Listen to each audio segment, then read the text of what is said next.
time to bet your house, or in the case of last night, burn your house. Burn that baby right to the ground. It didn't work out well on the first night of Ronnie George's hockey. I was going to call it something else, but fiasco came to mind. 2-4. Went 2-4 last night.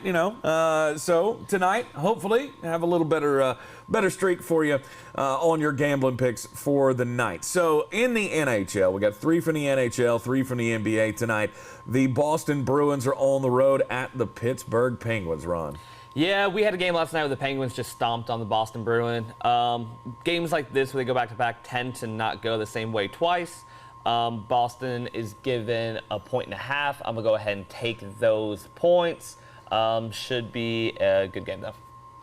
The Carolina Panthers, see me? I do hockey a lot. The Carolina Hurricanes at the Detroit Red Wings.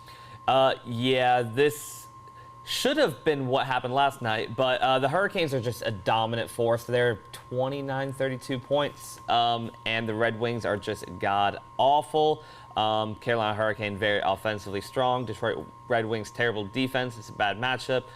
-1.5, I see this as a blowout. New York Islanders, team of the future, I always say. They are at the Caps tonight. And they're what, a 1.5 point favorite? Yeah, 1.5 point favorite. Or They've favorite. won 10 games in a row. They're on a huge hot streak.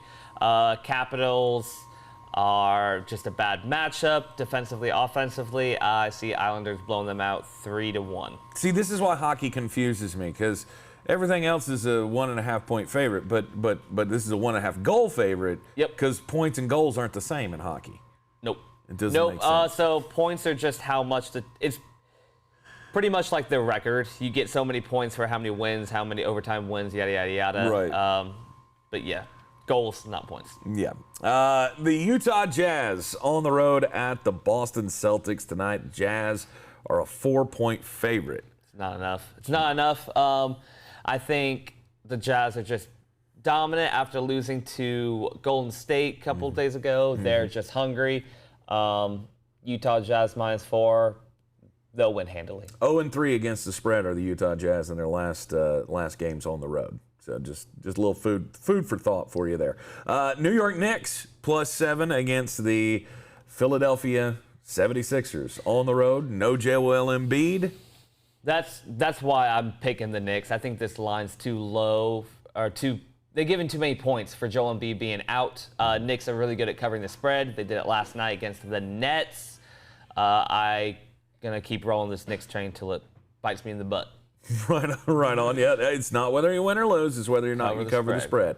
And the Knicks did cover last night. That was one of your 2 wins last night. The Chicago Bulls are at home against the Oklahoma City Thunder. And whenever a team is facing the Thunder, I feel like you should be glad to give the points. Yep. OKC's not good. Bulls are -5.5. They'll cover that. Yep. Although, here's another one. Just trends. Chicago Bulls 1-4 against the spread in their last home games. But it is Oklahoma City. It is Oklahoma, so I feel like you got a pretty good shot at this one. All right, so the Boston Bruins +1.5 against the Penguins tonight. You got Carolina -1.5 against Detroit. New York Islanders -1.5 at the Washington Capitals. Utah, give the 4 against the Celtics. Take the 7 for the New York Knicks against the Philadelphia 76ers. And then Chicago covering the 5.5 against the Oklahoma City Thunder. I'm Tank Spencer. He's Ron George. We're live from the Wicked Weed studio, wickedweedbrewing.com. Drink different. We'll see you next time.